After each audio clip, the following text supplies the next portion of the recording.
Today's the 80th anniversary of the attack on Pearl Harbor. I know this day holds a lot of meaning for you. Your dad served in World War II. I know that you wear his watch from time to time.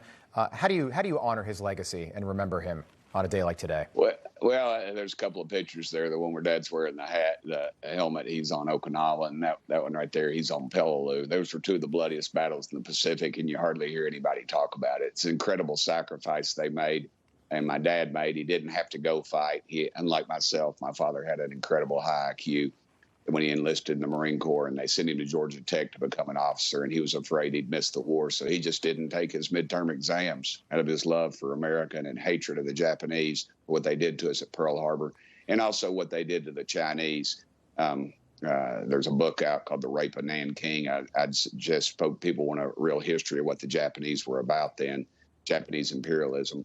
You should read that. And, of course, my mama lost a brother fighting the Nazis. Wow. And she flew an airplane during the war in Civilian Air Corps, and they're both in heaven. They're both buried up here at Veterans Cemetery. But there's Mama. There's Mom right there. And, that's unbelievable. My parents were badasses. Unbelievable. They were. I like Kid Rock. Everybody says he's the American badass, but I say no. I was raised by him. Well, the word my grandfather would use. He was in Okinawa as well, but he'd say your mom was a dish. That was his big word was a dish. I know that your dad, Bob Dole, former Republican candidate in '96 and great senator from the state of Kansas. That's Daddy in the red right there. That's your dad in the middle?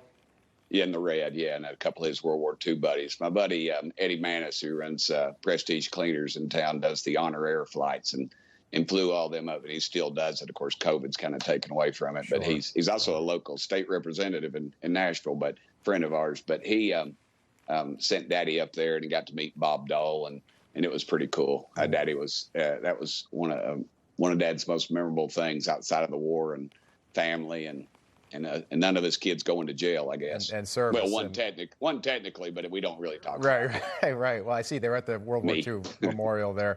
Congressman, we appreciate you coming on, sharing your story. It's always good seeing you. Bob Dole, what a loss. What a huge loss. He was literally shot by the Nazis. That's why he held a pen in his right hand like that throughout his life after the war.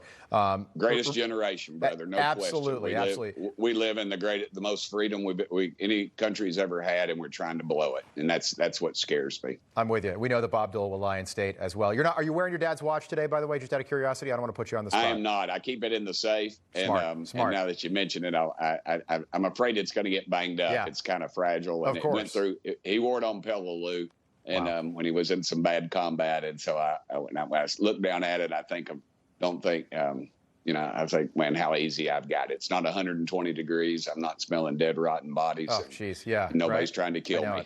Congressman, we got to leave it there. So good to see you. Thanks so much. I appreciate you telling those stories, too. That means a lot. Thank you. Appreciate what you do. Good to see you.